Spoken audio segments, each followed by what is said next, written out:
అనంతపురం నగరంలోని శ్రీ సాయి గీతా మందిరంలో శ్రీ సహస్రయ్యో మోదక గణపతి హోమం అత్యంత భక్తి శ్రద్ధలతో నిర్వహించారు.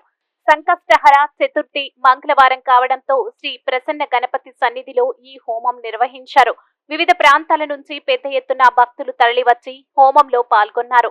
ఉదయం మహాపూర్ణాహుతి మరియు సాయంత్రం శ్రీ శంకర చవితి పూజలు నిర్వహించారు. ఈ సందర్భంగా ఆలయ అర్చకులు మాట్లాడుతూ సంకష్టహరి చతుర్థి మంగళవారం చాలా విశేషమైన రోజన్నారు. ఈ గణపతి హోమం నిర్వహించడం వలన దీర్ఘకాలిక సమస్యలు పరిష్కారం అవుతాయన్నారు. వివాహం కాని వారికి వివాహాలు, చదువులో రాణింపు, వ్యాపార వృద్ధి ఉంటాయన్నారు. ఈ కార్యక్రమంలో పాల్గొన్న భక్తులకు తీర్థ ప్రసాదాలు అందజేశారు. నవగ్రహ దోషాలన్నీ కూడా నివృత్తి చేసి మంచి సంతోషాన్ని, కుటుంబ సౌఖ్యాన్ని మనకు ఏ శాంతి పూజ చేసుకున్నా అంటే ఎటువంటి పూజా కార్యక్రమం చేసుకున్నా దిక్పాలు అనే 5 మంది వీళ్ళందరూ కూడా ఉపదేవతలు అంటారు, సాత్పుణ్య దేవతలు అంటారు.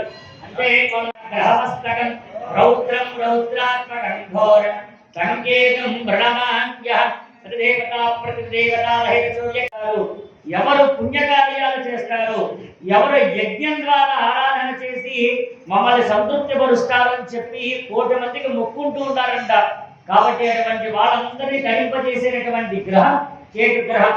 కాబట్టి కేతు గ్రహాన్ని బాగా ప్రార్థన చేయండి. కేతు పూజ కేతు ధ్యానం ప్రవక్ష్యామి జ్ఞానపీఠ. నా పేరు రాఘవేంద్ర ప్రసాద్. ఈరోజు మంగళవారం సంకష్టహర చతుర్థి, చాలా విశేషమైన రోజు. ఈ యొక్క సహస్రమోదక గణపతి హోమం అనేటువంటి కార్యక్రమాన్ని గీతా మందిరం ప్రసన్న గణపతి దేవాలయంలో చాలా అద్భుతంగా చేస్తున్నాము. అధిక సంఖ్యలో భక్తులు కూడా పాల్గొన్నారు. ఈ యొక్క గణపతి హోమాన్ని చేయించుకోవడం వల్ల వివాహం కాని వాళ్ళకి వివాహం అనేటువంటి కార్యక్రమం జరుగుతుంది. ఆర్థిక ఇబ్బందులు ఉన్న వాళ్ళకి ఆర్థిక ఇబ్బందులు తొలగిపోతాయి. ఆ తర్వాత పరీక్షలో అత్యధిక ఉత్తీర్ణత పొందుతారు.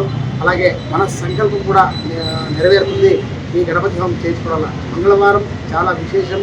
ఆ యొక్క దేవాలయంలో ప్రతి మంగళవారం వచ్చినప్పుడల్లా కూడా అత్యద్భుతంగా పూజా కార్యక్రమాలు జరుగుతాయి.